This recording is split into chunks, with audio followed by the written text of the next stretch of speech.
Hi guys, good morning. I hope you are able to hear me. Can anyone please confirm?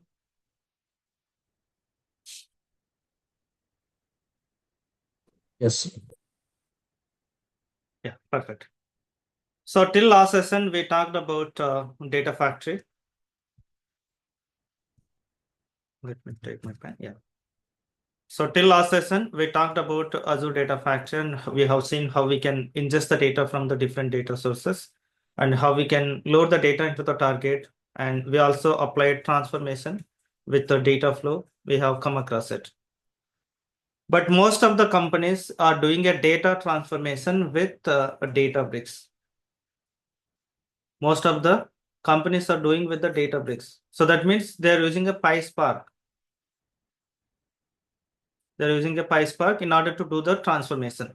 So because of that reason, they used to ask, do you have experience with PySpark or do you have experience with the Databricks? If you don't have experience with the Databricks, then you're not eligible mostly for data engineering professions. So 100% is most of the interviews. I feel 98% of the interviews are going to ask about the Databricks. Okay, so some people they used to ask extensively about the PySpark. So the reason why they're going to ask, I'll talk about it. But when you know the PySpark, then you know the Databricks, or when you know the Databricks, then you know about PySpark also. Okay. So what is a PySpark and what is a Databricks? I'll talk about it when I'm going to start. But to understand this PySpark, you need to know about Python. So Python basics, I'm going to take you through this. Especially core Python is important for us. Core Python is important. We are not going to work as a Python developers. Okay, so we are going to work as a data engineers. So core Python is much more enough. And if you wanted to work as a more on data scientist or data scientist roles, then you may need little more Python also, because you're going to do most of the things with Python. But when it comes to us, we are going to use the PySpark. And PySpark is for even data scientists also. PySpark is for data engineers. PySpark is for data analysts. So because of that reason, Python is having more demand in the market. Okay, so I'm going to take you through. I'm planning to take 10 days with Python. We'll see whatever is covered that I'm going to take, and my target is only 10 days. If anything is left, then that I'm going to take you through in the weekends. Okay. I hope everyone are with me. Now, when you start working, basically, I just wanted to start with the comments. How we are going to write a comments. You can read these points, you can easily understand what it is. And I'm not interested to talk how Python came into market or all those things is completely basics. The people who are going to work as a Python developers, yes, they may know about it. They may required for that. But as we are going to start directly as a data engineer, we are not going to completely, is not required to go for very basic. And I'm just going to take you through from the comments. So when you write a comment, even when I explained, even when you go for SQL, we have to write a comments. Wherever there is a coding, simple guys, wherever there is a coding, writing a comment is always recommended. So that is the best practice, and the best programmer is always going to write a comments. If you write a comment that is going to be helpful, even if you leave the company, someone easily can understand it. And in my current project, when we are creating a notebook in Databricks, we strictly follow writing a comment. So otherwise, the person who is going to review the code, they cannot understand what it is. So wherever there is a code, we always supposed to write a comment. So I'm just going to start a comment. Some comments we are going to have in a single line, and some comments will be required multiple lines also. So single line comment that we can use to provide a comment, we can use as symbol. So this is a single line comment. And if you wanted to go for multi-line comment, then you're going to keep in a 3 triple quotes. In between 3 triple quotes, you're going to write it. Comment line 1, comment line 2, and comment line 3. Or you can also take a single line, single quote also, 3 single quotes. In between, comment line 1, comment line 2, comment line 3, and so on. So as many lines of the comment that you can specify depends on your requirement. But writing a comment is always recommended. So that is what I'm just trying to say here. You can say I have given here with single quote I have given within the single quote, line 1, line 2, and so on. In the same way, I have given double quotes also. You can see here. 3 double quotes. Okay, so 3 double quotes also we are going to use. This entire thing will be treated as a comment. So multi-line comment. And you know one thing, we are also going to specify the text values in the single quote also. Text values. If you have a multi-line text values, then we are going to keep that in the same triple quotes or double quotes. But when it will be treated as a text and when it will be treated as a comment is, if you store these values, any of the variable like A, if you store that into the variable, then we can say it is a text. If you don't save anything, if you don't save in any of the variable, then we can say it is a comment. As simple as that. Okay, so do not get a confusion about it. So this is how we are going to write the comment. So when you write the comment, the comments are not going to be executed. So if any one of you share your screen, I'll tell you later some point of time. So if you can share, I'll show you how we can install Python in your machine. Okay, so be ready with someone else with Windows operating system. We'll see that. I'm just taking a spider. We'll see how exactly we're going to install. So this is one of the IDE, but we are going to say Jupyter Notebook as part of the Python to explain, because that will be easier. And I can also go for directly, I can also use as part of the Databricks also. We'll see that. Let me open this spider. I install it so it is available with me. If you install, then it will be available with you. Like if I wanted to execute this, you can specify a comment here, single line comment. If I run this one, then it is going to execute. It is not going to consider this. And if I wanted to give a multi-line comment, then we can give something like this. Line 1, line 2, and so on. So it's executed. Okay. Now we have seen how we can define the comments. And if you wanted to work with or if you wanted to save anything, then we are going to deal with the values. So values is nothing but most of you are already aware of it, right? Values means a data. You're going to have a data.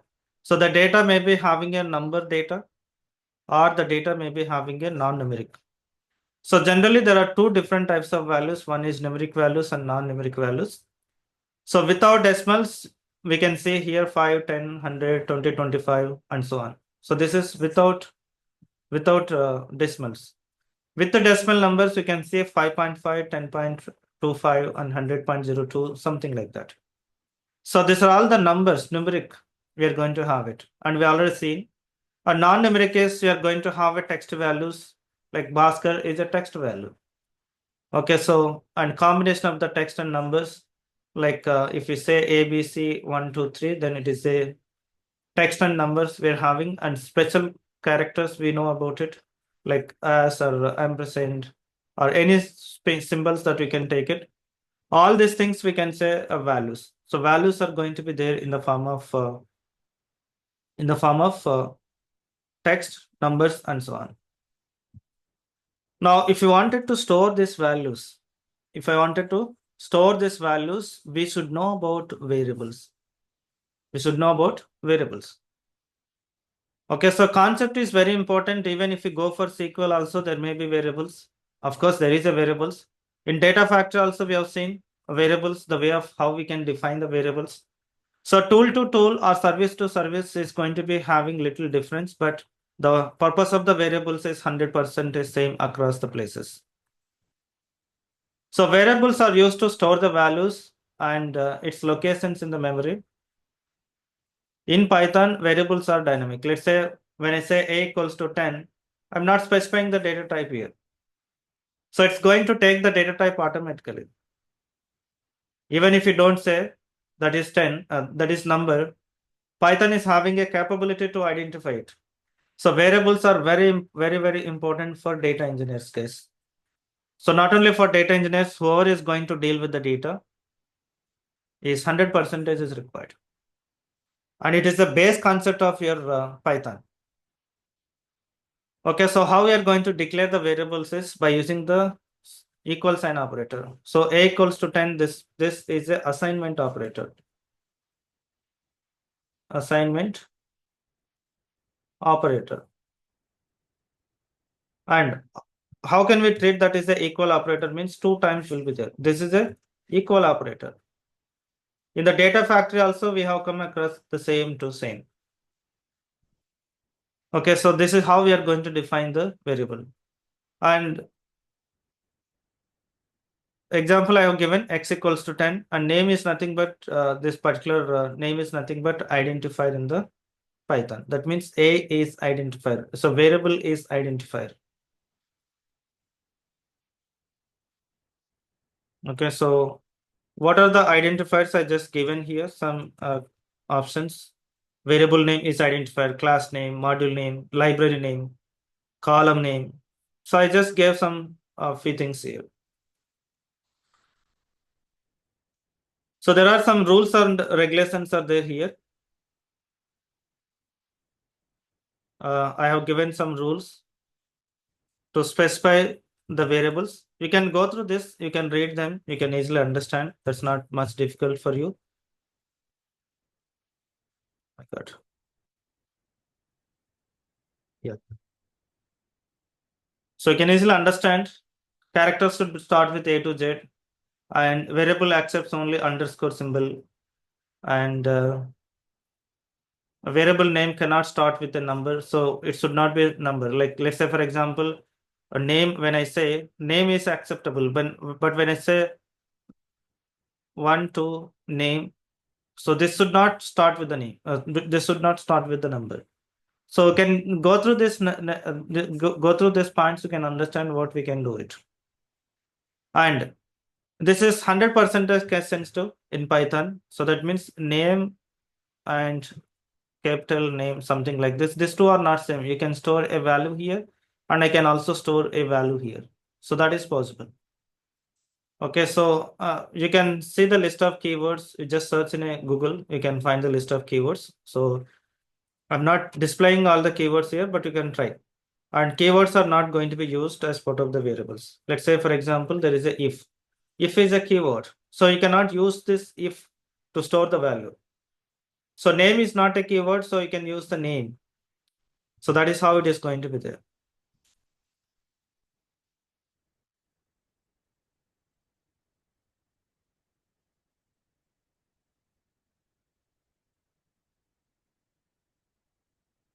Where is the size to increase? Here it is. Now I'm just giving here, I'm just writing some code. So a equals to 10. I told you the naming standard, right? If you observe with the spider, you can feel that.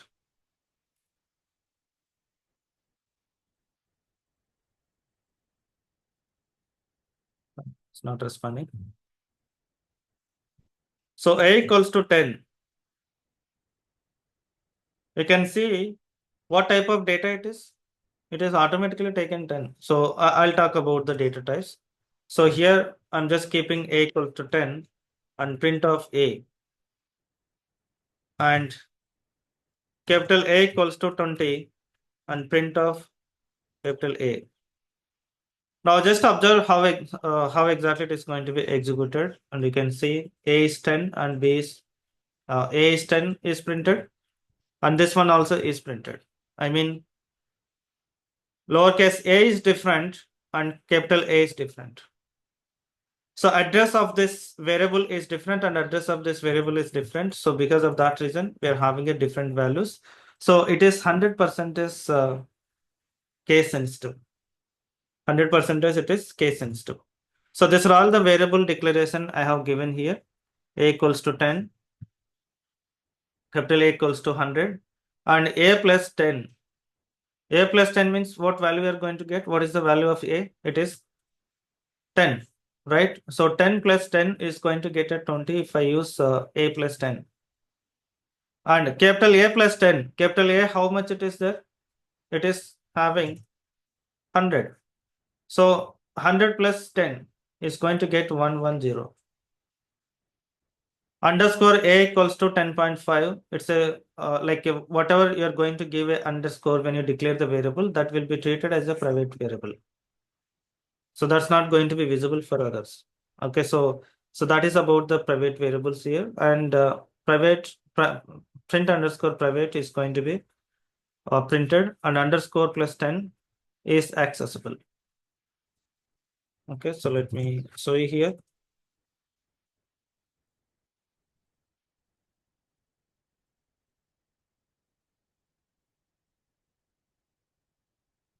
A plus 10, capital A plus 10, underscore A equals to 10, print of underscore A.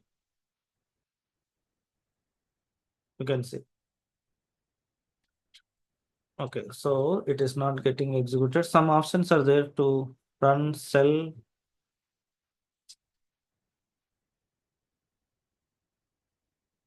Entire thing.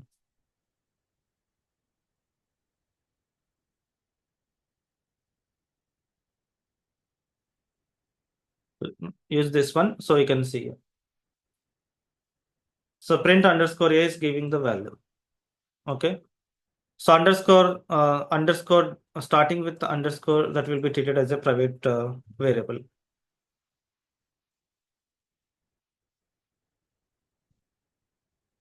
And if you want to declare multi values, let's say here you have seen how we can do it a single variable, single value. Now I wanted to go for multiple values also to declare. So then I'm just taking x equal to 10, 20, 30. When I say x equal to 10, 20, 30, then you're assigning multiple values. You're not assigning a single value. So what type of data it is going to take, we'll see that. Okay, so this is how we can declare multiple values to a single variable. And we can also give x, y, z equals to 10, 20, 30 means this 10 will be assigned to the x, and 20 will be assigned to the y, and 30 will be assigned to the z. So like this, it is going to assign it. So single values for multiple variables, we can do it. So I have given comments also, just go through this comment, you can understand easily. This is all going to be helpful.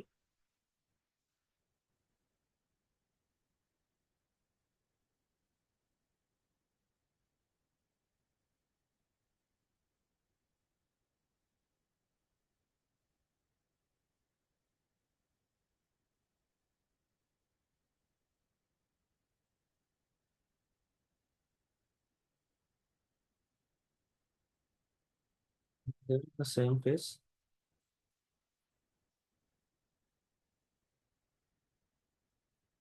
Okay, so I have given declaring a variable.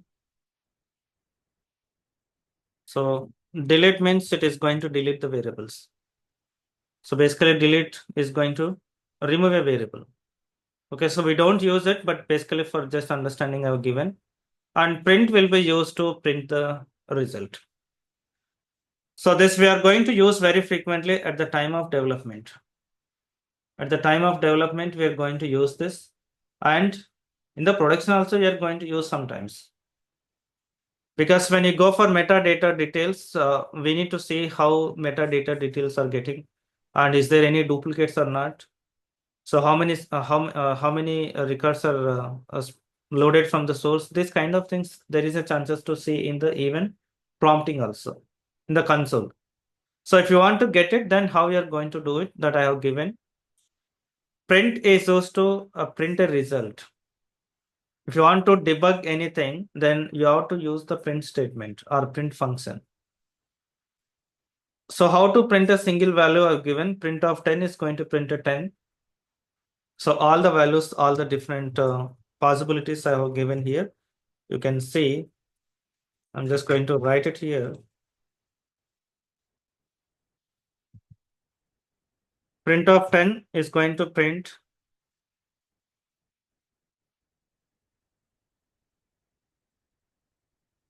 selected cell only I wanted to run, and print of 10.5, you can see 10.5 is printed. Print of Bhaskar, you can see Bhaskar is printed. I'm using a shift enter to print it. And you can say print of 1, 2, 3, 4 is also printing. So all the possibilities I have given here, how we can print it. And if you want to print multiple values, then you can also print multiple values with print statement with the comma separator. Okay, so what it is going to give, if you don't specify the separator, we'll see.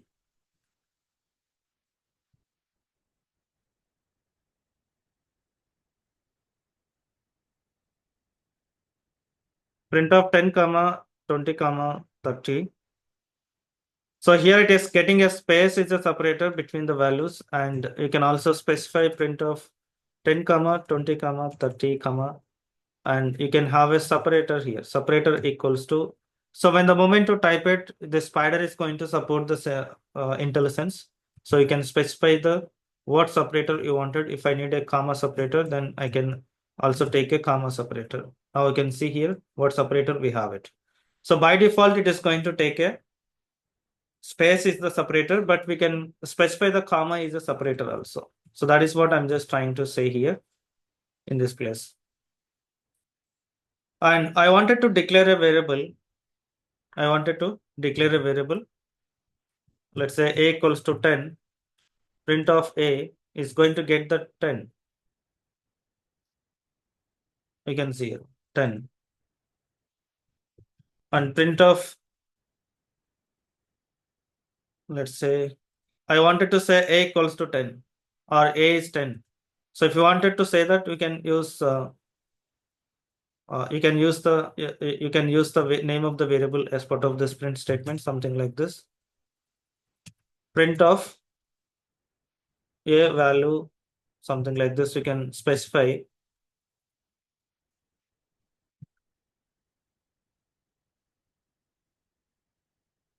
a value, comma a.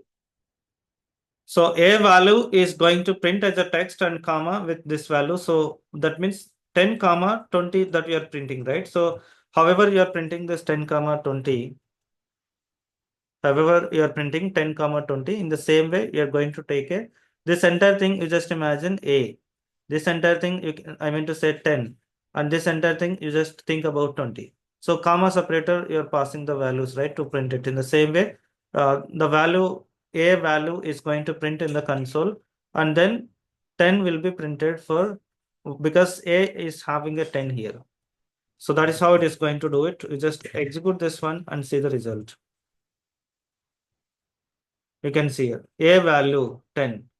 So something like this, you're just writing it in this particular place. You can just have a look on it from your side for this one. So print multiple variables. You can print a comma b and a comma b comma c, and separator also you can specify however you want. And how to print a combination of value and variable that I have shown you just now. A value is something like that, how we can do it. So apart from that, there is another approach to print it, and this kind of approach we are going to do multiple times. Okay, so at the time of Databricks. So there is a function called format function, dot format. So I'm just specifying a equals to 10 and b equals to 20. And then I'm printing the value of a is, the value of a 10, the value of b 20. So this is one approach, and this is second approach, this is third approach, and this is again one more approach to print it. So let me show you how we can do it.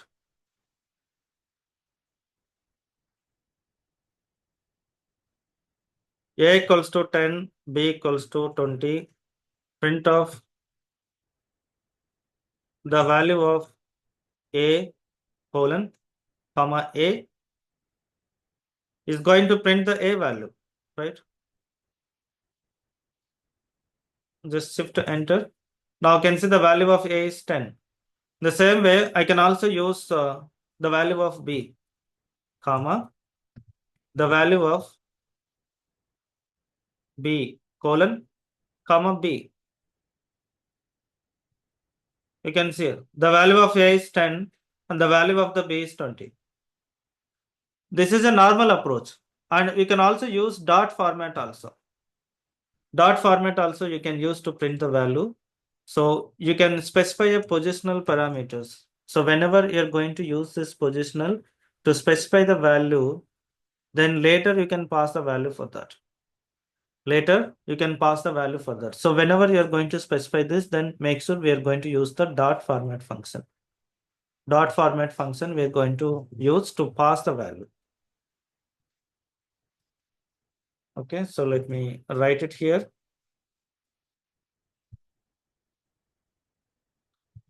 Print of the value of A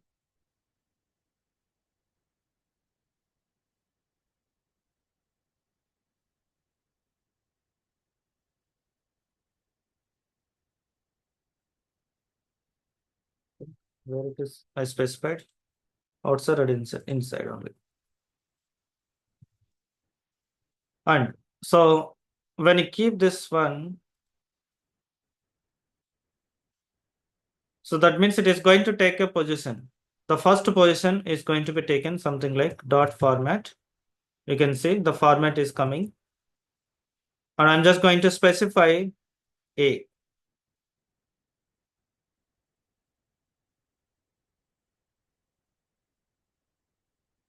Now let's execute it.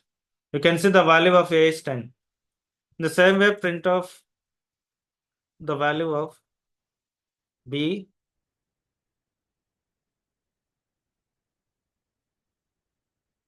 dot format and B.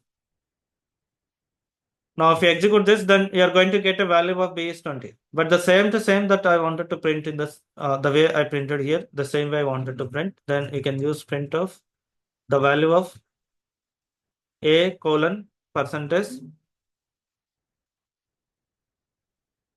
comma, I think you can give here itself, comma, and the value of B colon, again one more symbol. Now that you can specify format A comma B.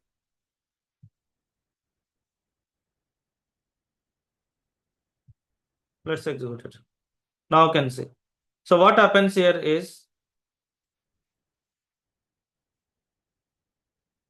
so you're specifying the entire thing in the double quote or single quote also you can specify. This is a positional parameter. So this is a positional parameter 1, positional parameter 1, and this is positional parameter 2. So what happens here is you're passing later this, we have to use the format function, dot format. Then A will be automatically will be given to first position. And B will be given to the second position as it is a second parameter. So that is how we are going to write it, especially when we are making a connectivity between Databricks and Azure Data Lake Storage into this kind of approach. We can use it to specify the variable values. We have a different approaches in order to handle it, but this is how we are going to use these positional parameters when you print it, or when if you wanted to submit a value, we are going to submit a value in this way. Okay, as of now, any question, guys?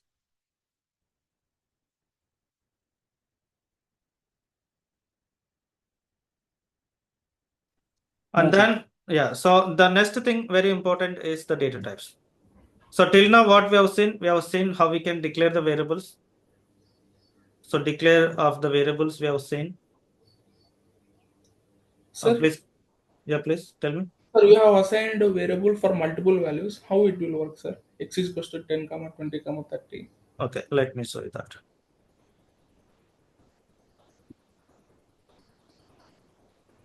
X equals to 10, 20, 30. Print of X. Then you can see it is going to be treated as a tuple. Okay. So what is the tuple? We are going to see that. But declaration, just keep in mind, we are going to see what happens, why we need to go for multiple values to declare. This is very important for data engineers. So advanced data types we are having, we'll talk about it. So once we complete this data type, then you can get to know how or what is the intention of this multiple values to specify in a single variable. So data types, we have two different types of data types. One is fundamental data type and other is advanced data type, or we can also collection data types. So collection data types also we can call them. It's up to you. But generally to understand, we can say fundamental data type and advanced data types. All these fundamental data types can store only one value. We cannot store more than one value. All fundamental data types are immutable, and which means once we assign an object with a value, we cannot modify the value in the object. Let's say, for example, a equals to 10 when I say, and if I say a equals to 20, then it is not going to modify the variable. It is not going to modify the variable. It is going to have a different object. I mean, address of the variable a is going to be different. So this is not something like a Java or .NET. It is going to be a little different. We are going to have it.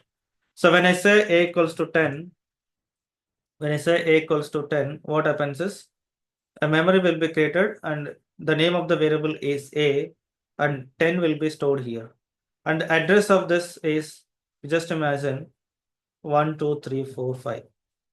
And when I say b equals to 20, then 20 will be stored here, and a is going to reassign to this. But address of this is going to be different. Something like 3, 4, 5, 6. Okay, so this is how it is going to work. It is not going to overwrite. It is going to reassign the address. For same person, two different address will be there. So this address is going to be deprecated and this address will be available. So garbage collector will remove the previous address when you use the same variable with other value. And I have given here, like, when you go for data types, I'll talk about it, how we can see the address of the variable. That basically we don't need that much level. Just for understanding, I'll take you through that. And fundamental data types, these are all the fundamental data types we can say.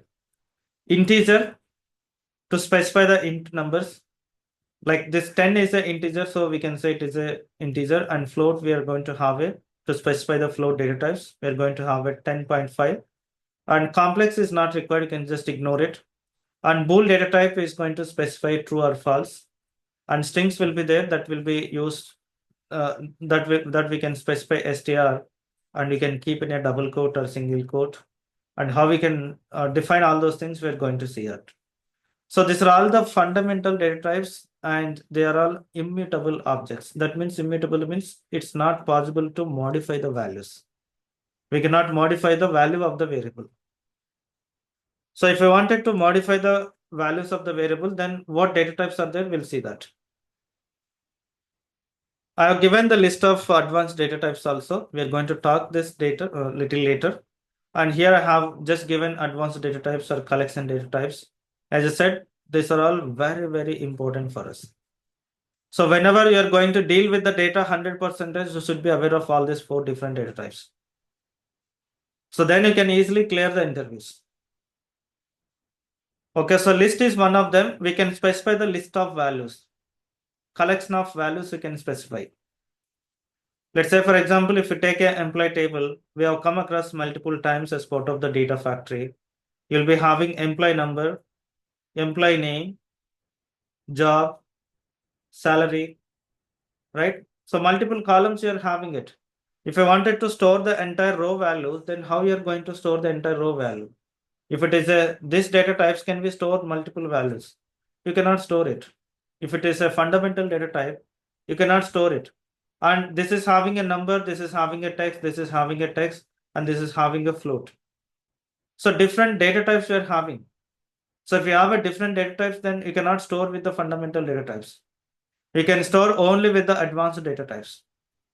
So because of that reason, advanced data types are very important for Databricks, are very important for data engineers, because we are going to deal with the data, the table, structured data you're going to deal, or unstructured data you're going to deal. So a list is one of the data type. What is a list we are going to see, but list enclosed with the square bracket.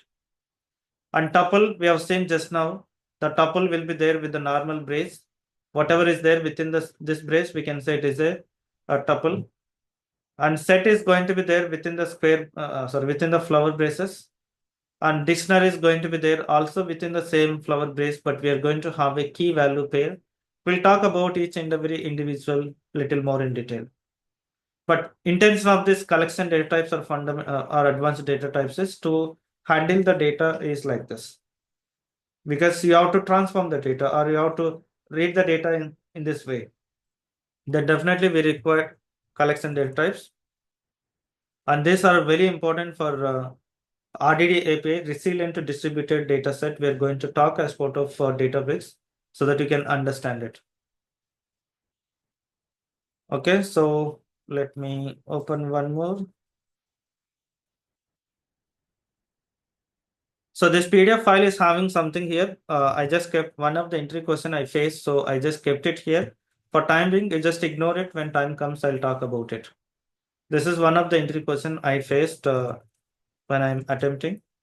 So because of that reason, I just kept it here for testing. Is that working or not? Okay, so you can just ignore it. The next very important thing is operators. The next very important thing is operators. We need to deal with the operators, right? We already know it. Most of the operators we already come across in many places. In Data Factory, in Dataflow, or in SQL, you may come across even different places.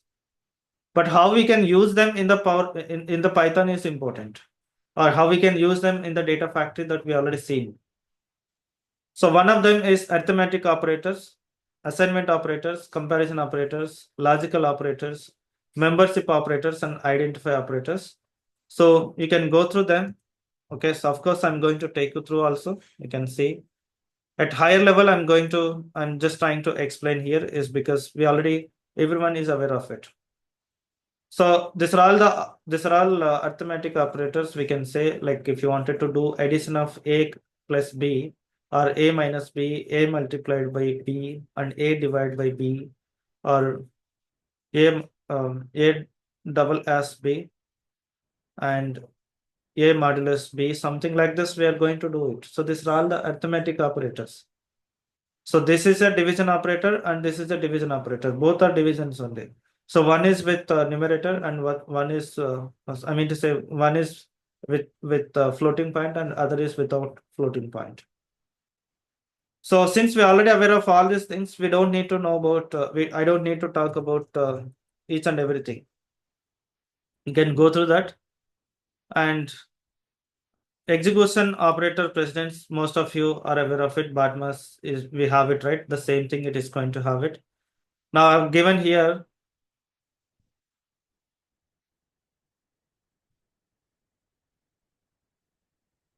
addition. I'm just giving it 10 plus 20, 10 plus 5. It's a general addition. Everyone can easily understand it. So that is what the Python very easy is because of this. It's a normal English only. Let's say if I wanted to say 10 plus 20, then I can see here. And there is one more way also is there. I'm just going to just take you through that also.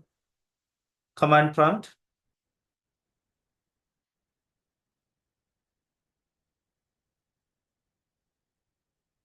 So A equals to 10. Print of A. So here it is a command prompt. So it's not much easy to do it. So because of that reason, at the time of development, basically, people used to go for IDEs. Now I'm just going to give, let me take out this, not required, a equals to 10. When I say a equals to 10, when I execute it, I wanted to see what type of data I'm just storing inside this. I'm not specifying that is an integer. I'm not specifying that is an integer, but your Python is having a capability to identify what data type it is. Your Python is going to have a capability. So it identifies and it assigns the data type. You just observe how it is going to be there. When you practice with the spider, you can see what data type it is going to have it. You can see.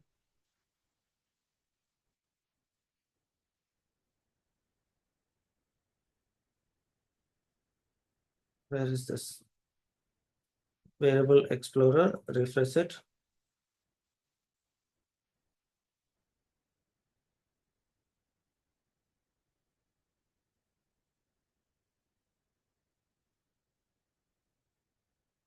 Now let me re-execute it.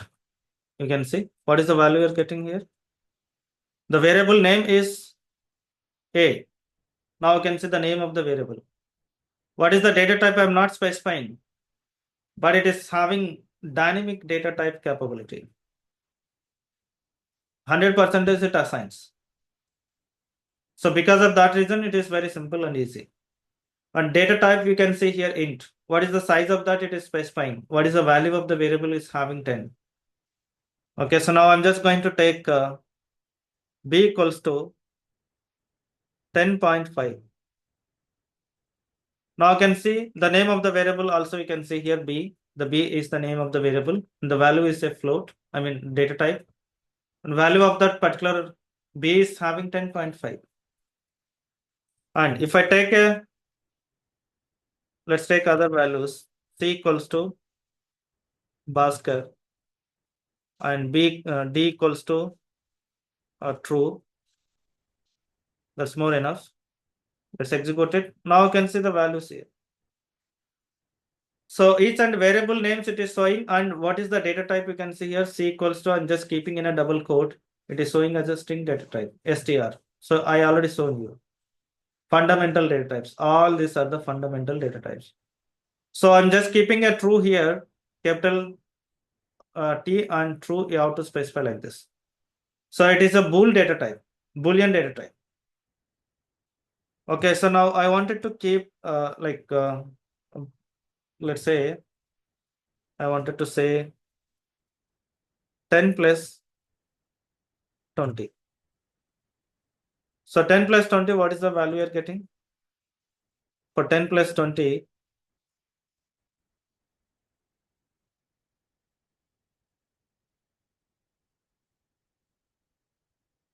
Sir, I have a question. yeah, please.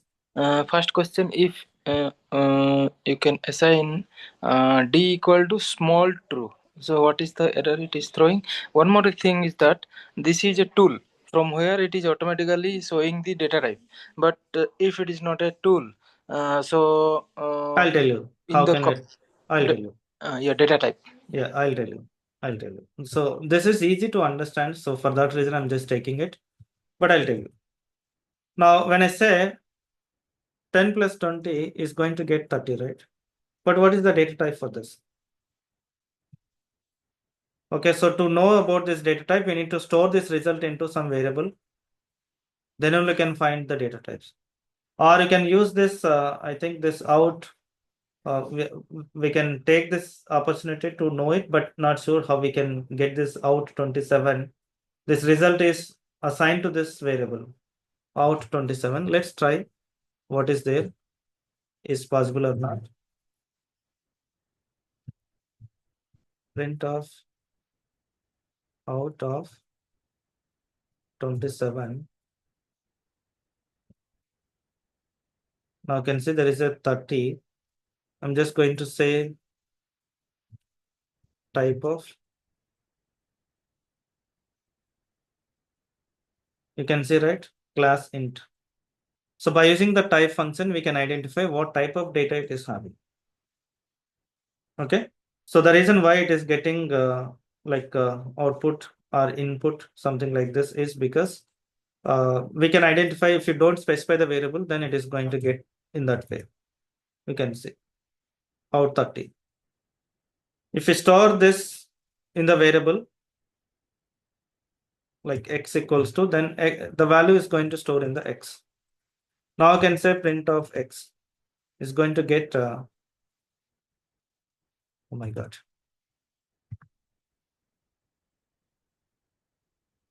equals to.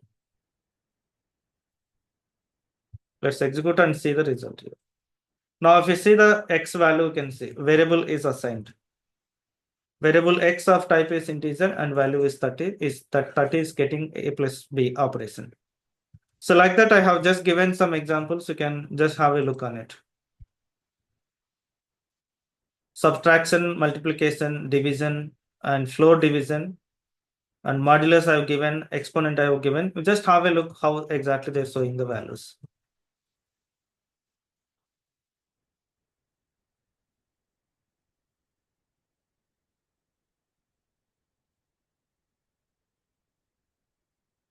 Okay, so for example, if you're using this one, here you cannot see the data type, right? If I wanted to see the data type, let's say b equals to 20.5, and I wanted to say type of b, is going to get the data type of b. And if I wanted to see ID of it, print of ID of, you can also use directly ID is a function, ID of b. Then it is going to give an address of b. Now I'm deciding again one more value, 10.5, b equals to 10.5. Now print of ID of, ID of b. Now you can see the different address. Previously the address is different and now address is the different.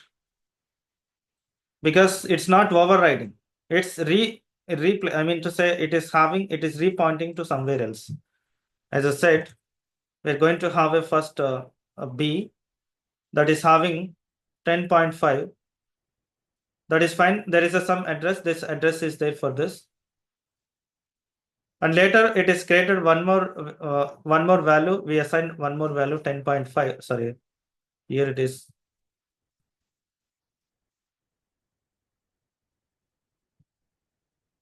20.5 initially.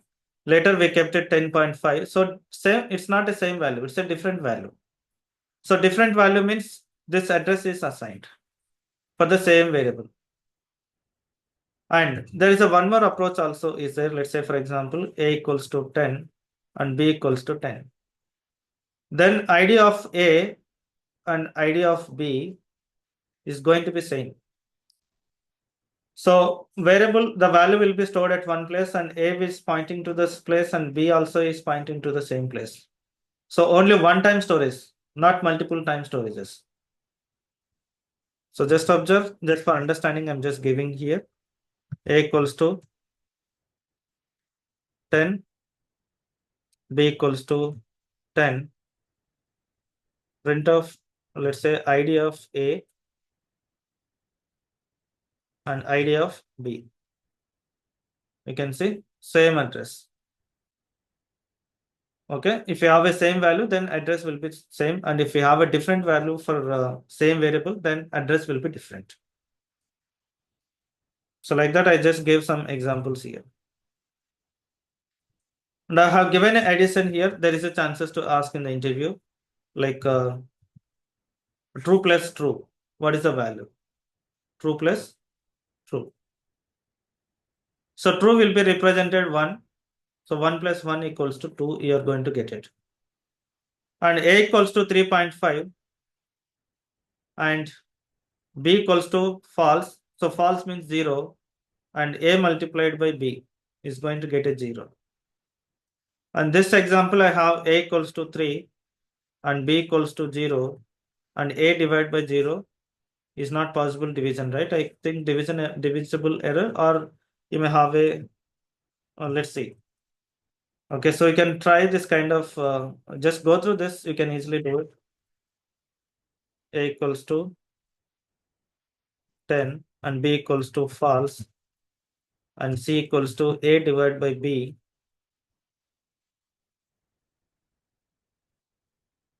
So divide by error is getting it. So division by error, you will be having it. So that is what I'm just trying to give here. Okay. So you can try true plus true is going to be 1. You can just have a look. Result equals to true plus true. Shift enter, it is going to execute it. What is the value? Okay. It's not printing, right? So print of res.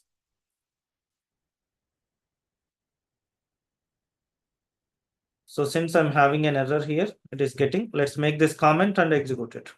Now I can say 2. Because true is 1, true is 1. So 1 plus 1 is 2.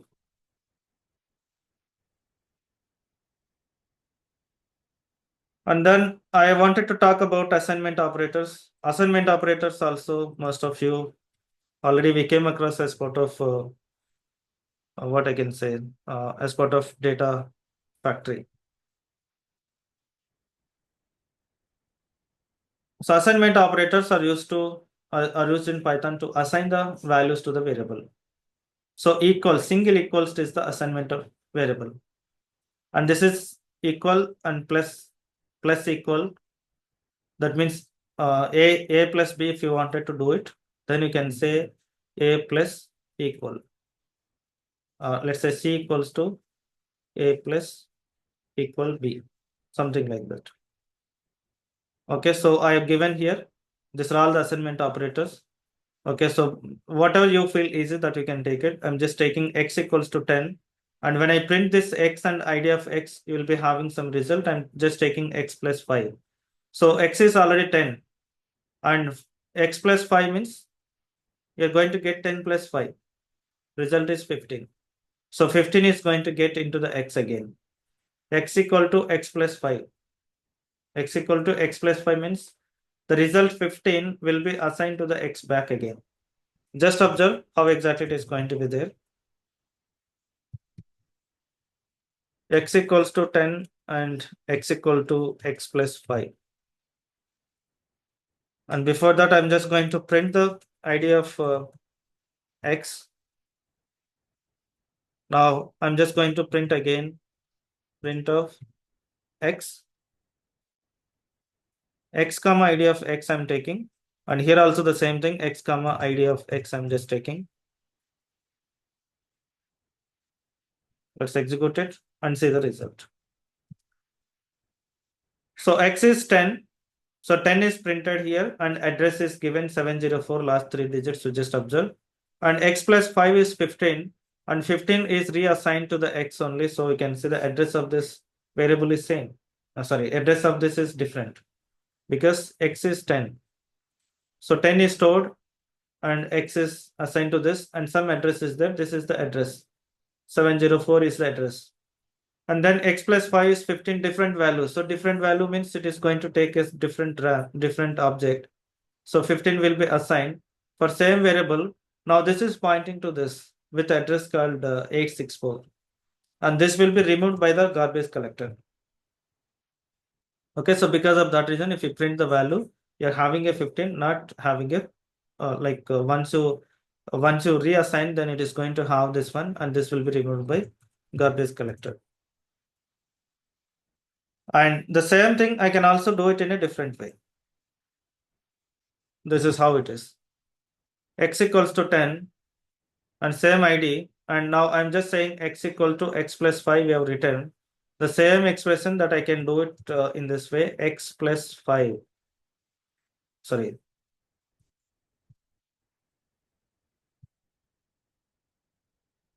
X plus equals to 5. X plus equals to 5. This is equivalent to this. If you confuse here, then go with this one, or you can go, if you do some practice, then you can get it. X plus equals to 5 is going to get the same result. Just observe. X equals to, I'm just taking 20 here for different result. Print of x comma ID of x and x equals to x plus 5 not sorry, x plus equals to 5 and print of x comma id of x. So what happens is it is going to, this is equivalent to x plus 5 only. Let's execute it. We can see. So 20 is there in this address and 25 is there in this address. Address is different. So like that, I just explained different operations, assignment operators. Okay, so you can try with the other options, like how we can do it, minus. So minus is there, and here it is a plus, percentage, modulus. So you can just say a plus b and a minus b and a multiplied by b. If you have this kind of operations, then how you're going to handle it, we can do it. Okay, so a plus b means how we can define this, like result is going to get some d equals to an a plus b. You have to assign the value, right? So how we can assign is, basically you can say a plus equals to b. I don't think there is a slight confusion I'm having. Because of that reason, I always go with normal approach only.